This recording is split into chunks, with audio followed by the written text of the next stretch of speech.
Top game. So last time we looked at how to get to broken scarf, super cool position. Let's do some submissions from there. So we ended up here, okay, and we concentrated on weight distribution and all the things we can do from here. Let's look at 2 submissions that we can do from this position. So from here, okay, all I'm going to do is control Carl's elbow.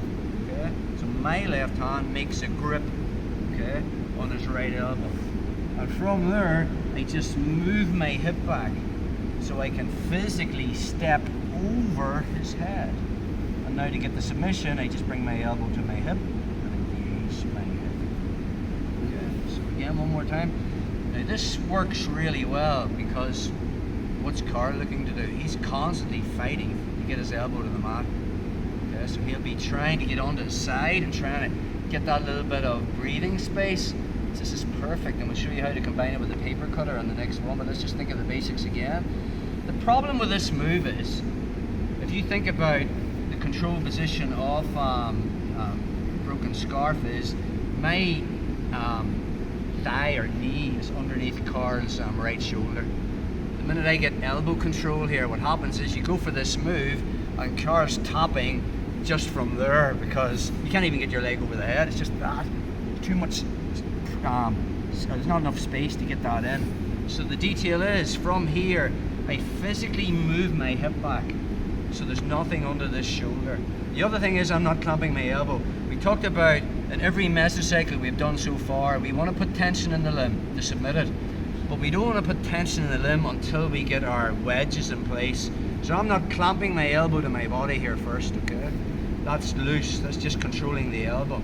So first detail is, on the step over arm lock, I just move my hip back. This is relaxed. Now from there I physically step over and I make that wedge, my heel against Carl's jugular. Now from this position, I start putting tension in it by bringing my elbow to my body. And then I can engage my hip if I need to.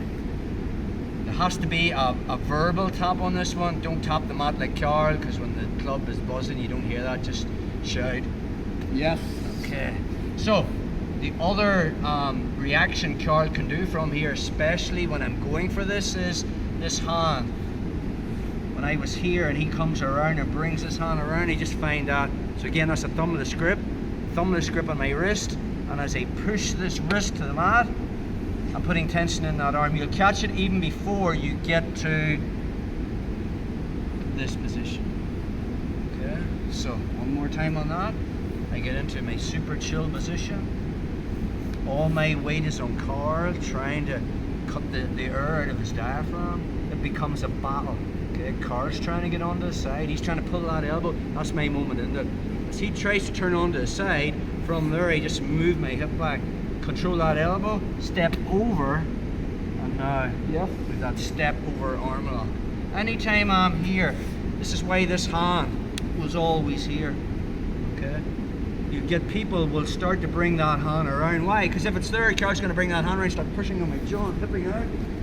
Okay.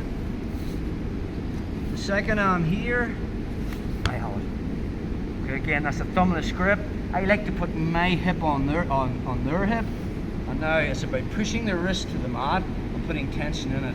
So I'm bringing my right elbow back towards his hip as I raise it. Let's get another raise on that one, bro. So we're here. So from our control one position, showed you last time that I can turn the face card, and then I dug that elbow in and I wiggle until I got into broken scarf or super chill. And then I find this, then I find the elbow, and then it's just all about cooking him in this position. My goal is to keep him flat. He wants to turn on to the side. This hand is just monitoring the elbow. It's quite relaxed, I just keep it here. Now when I go for the step over arm lock, I move my hip back. This steps over to make the wedge. Then I bring my elbow. That's our first option. Sometimes when you're going for that hand will reach across. Right? Maybe to try and pull that elbow off or push that off. And when it does, I just swing.